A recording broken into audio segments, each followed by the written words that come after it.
नमस्कार दोस्तों, आज की इस वीडियो में हम जानने वाले हैं। जांच कीजिए कि क्या किसी प्राकृत संख्या n के लिए संख्या 6n अंक 0 पर समाप्त हो सकती है। एक क्लास 10वीं का मैथ्स का 1.1 का प्रश्न नंबर 5 है, जिसमें हमें देखना है और उसकी जांच करनी है कि संख्या 0 पर समाप्त हो सकती है। तो चलिए हम लिखना स्टार्ट करते हैं। इसका उत्तर थ्योरेटिकल है, तो उसको हम लिख देते हैं। 6n का अभाज्य गुणनखंड 6n का अभाज्य गुणनखंड 6n का हम अभाज्य गुणन करेंगे 2 तिया 6। संख्या क्या आएगी हमारे पास? 2 गुणा 3 और उसके साथ n है ये संख्या हमारे पास। अब यहाँ लिखते हैं जबकि, लिखा मैंने, जबकि कोई प्राकृत संख्या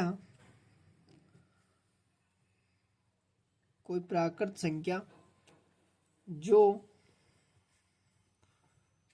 0 पर समाप्त होती है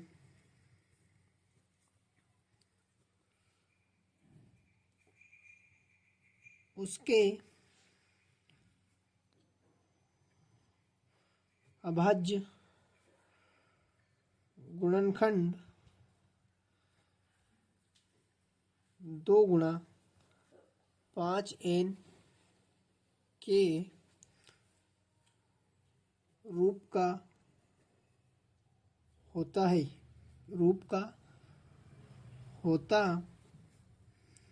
है अतः 6n 0 पर समाप्त नहीं होगी। अभी हमने स्टेटमेंट तो लिख दिया, अब समझिए। यहाँ पर 6 के हमें गुणनखंड करना है। अगर मैं 6 को गुणनखंड में लिखूंगा तो ये आएगा 2 तिया 6 और 3 एकम 3। ये संख्या मेरे पास आई, मैंने रब कार्य कर लिया। मतलब अगर 6n को मैंने तोड़ा तो आया 2 गुणा 3। लेकिन इसने क्या पूछा है कि जांच कीजिए कि क्या किसी प्राकृत संख्या n के लिए संख्या 6n अंक 0 पर समाप्त हो सकती है। तो ये संख्या क्या 6n 0 पर समाप्त हो रही है क्या? तो नहीं हो रही है। तो कौन सी संख्या 0 पर समाप्त होगी? तो वो होगी 10। जब 10 को मैं तोड़ूंगा 2 गुणा 5 आएगा, यानी 2 गुणा 5 जो फैक्टर बनेंगे वो किसके बनेंगे? 10 के। तो ये 10 के लिए पॉसिबल है, लेकिन ये 6 के लिए पॉसिबल नहीं है। अतः हमारा स्टेटमेंट बिल्कुल राइट है और हमने यहाँ पर लिख भी दिया। चलिए इसका अगला क्वेश्चन हम देखने वाले हैं। ये रहा आपके सामने अगला क्वेश्चन, पढ़िए एक बार इसको। व्याख्या कीजिए कि 7 गुणा 11 गुणा 13 प्लस 13 और 7 गुणा 6 गुणा 5 गुणा 4 गुणा 3 गुणा 2 गुणा 1 प्लस 5 भाज्य संख्याएं क्यों है? ये भाज्य संख्या तो है, लेकिन ये भाज्य संख्या क्यों है, इसका कारण भी हमें लिखना है। तो चलिए इसको सॉल्व करते हैं हम। तो मैं यहाँ लिख लेता हूँ हल, और यहाँ पर मुझे 2 पार्ट दे रखे हैं, एक पार्ट ये और एक अगला पार्ट ये। तो मैं इनको अलग अलग लिख लेता हूँ। ये लिख लेता हूँ मैं 2 पार्टों को। मैंने लिखा माना ए बराबर, मैं ए और बी पार्ट कर लेता हूँ, ये पार्ट कर लेता हूँ और ये वाला बी पार्ट। तो माना ए बराबर क्या है मेरे पास? 7 गुणा 11 गुणा 13 और प्लस में 13। ये वाली संख्या मेरे पास है। अब यहाँ से जो कॉमन संख्या है वो है मेरे पास 13 और 13। तो मैं कॉमन किसको लूँगा? 13 मेरे पास बचेगा। 7 गुणा 11 और गुणा में 1। जब यहाँ से 13 बाहर निकल गया, मतलब 13 का 13 में भाग लगेंगे तो बचेगा क्या हमारे पास? 1। तो ये संख्या हमने लिख ली। अब 13 को बाहर रखा, ये दोनों आपस में गुणा में होते हैं। जब कोष्टक के बाहर कोई संख्या होती है तो वो अंदर भी गुणा करती है। ठीक है, ये लिख लेता हूँ मैं। 11 7 77 और 1, सॉरी मैंने यहाँ पर कुछ मिस्टेक कर दी, यहाँ पर प्लस आएगा। क्या आएगा? प्लस। 11 7 77 और 1 यहाँ पर 78। जब इसका हमने गुणा किया 11 से 77 और 1 उसमें जोड़ा तो ये आया 78। तो हमारे पास संख्या क्या आ गई? 13 गुणा 78। अब देखिए ये 13 गुणा 78 है, इसमें भाज्य संख्या तो है, लेकिन भाज्य संख्याओं के लिए एक स्टेटमेंट होता है कि यदि 2 या 2 से अधिक यदि किसी संख्या के 2 या 2 से अधिक गुणनखंड हो तो वो संख्या क्या कहलाती है? हमारी भाज्य संख्या। तो ये हमारी क्या हो जाएगी? भाज्य संख्या, क्योंकि इसके गुणा में हम एक भी लगा सकते हो। एक को छोड़ के 2 होना चाहिए। गुणनखंड कितने होने चाहिए? एक को छोड़कर 2 अन्य गुणनखंड होने चाहिए। अब इसके देखो है भी सही, एक तो 13 है और एक 78 है। तो अतः ये एक भाज्य संख्या है। क्या है? एक भाज्य संख्या है, क्योंकि ये लिख देता हूं मैं, क्योंकि इसके अभाज्य गुणनखंड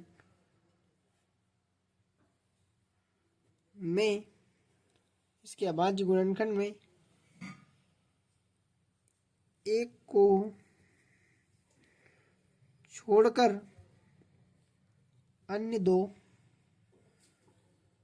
गुणनखंड है। क्या है? अन्य 2 गुणनखंड भी है। अतः इसलिए क्या हो जाएगी? ये एक भाज्य संख्या हो जाएगी। ठीक है, चलिए अगला पार्ट भी हम स्टार्ट करते हैं, जो कि है बी पार्ट। बी पार्ट को मैं इधर ही सोल्व कर लेता हूँ, ये लिख लेता हूँ वही बी वाला। तो बी बराबर क्या है मेरे पास? बी बराबर, बी वाला पार्ट जो है मेरे पास वो यह लिख लिया मैंने। बी बराबर, चलिए इसको यहाँ लिख लेता हूँ। बी बराबर संख्या है मेरे पास 7 गुणा 6 गुणा 5 गुणा 4 गुणा 3 गुणा 2 गुणा 1 प्लस 5। ये सारी संख्या को मैंने नोट डाउन कर लिया। अब स्टार्ट करते हैं इसको आगे। तो b बराबर, यहाँ पर कॉमन संख्या देखते हैं, तो कॉमन संख्या क्या है? यहाँ पर 5 और यहाँ पर भी 5। तो मैंने 5 को बाहर निकाल लिया। अंदर बचा मेरे पास 7 गुणा 6 गुणा 5, अच्छा सॉरी 5 को हमने बाहर निकाल लिया, यहाँ बचेगा 4 गुणा 3 गुणा 2 गुणा 1 प्लस 5 बाहर गया, तो ये बचा 1 प्लस में। तो b बराबर 5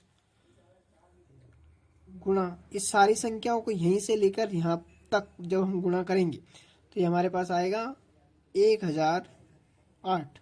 कितना आएगा? 1008। यहाँ पर गुणा चिन्ह लगा भी सकते हो, नहीं भी, कोई दिक्कत नहीं, आपस में गुणा में होता है। प्लस में 1, ये कोष्टक मैंने बंद कर दिया। b बराबर 5 गुणा 1008 में जब 1 जोड़ेंगे तो ये आ जाएगा 1009। क्या आ जाएगा? 1009। तो इसके लिए भी ये स्टेटमेंट फॉलो होगा जो हमने ये लिखा है वो इसके लिए, क्योंकि देखिए आप 5 गुणा 1009, 2 गुणनखंड ये हुए और एक अगर गुणा में 1 को लिख देंगे तो कितने गुणनखंड हो जाएंगे? 3। तो मैंने क्या बोला था? 1 को छोड़कर अन्य 2 होने चाहिए। तो इसके लिए भी ये संख्या वही होगी जो हमने यहाँ स्टेटमेंट लिखा है ना। अतः ये एक भाज्य संख्या है, क्योंकि इसके अभाज्य गुणनखंड में 1 को छोड़कर अन्य 2 गुणनखंड है। इसके लिए भी यही प्रॉपर्टीज लिखाएगी। इसी को हमें यहाँ पर नोट डाउन करना है, तो आप लिख लीजिएगा इसी को। अगर हमारा वीडियो, हमारा कंटेंट आपको पसंद आ रहा है तो हमारे चैनल को लाइक, शेयर एंड सब्सक्राइब जरूर करें। Thank you.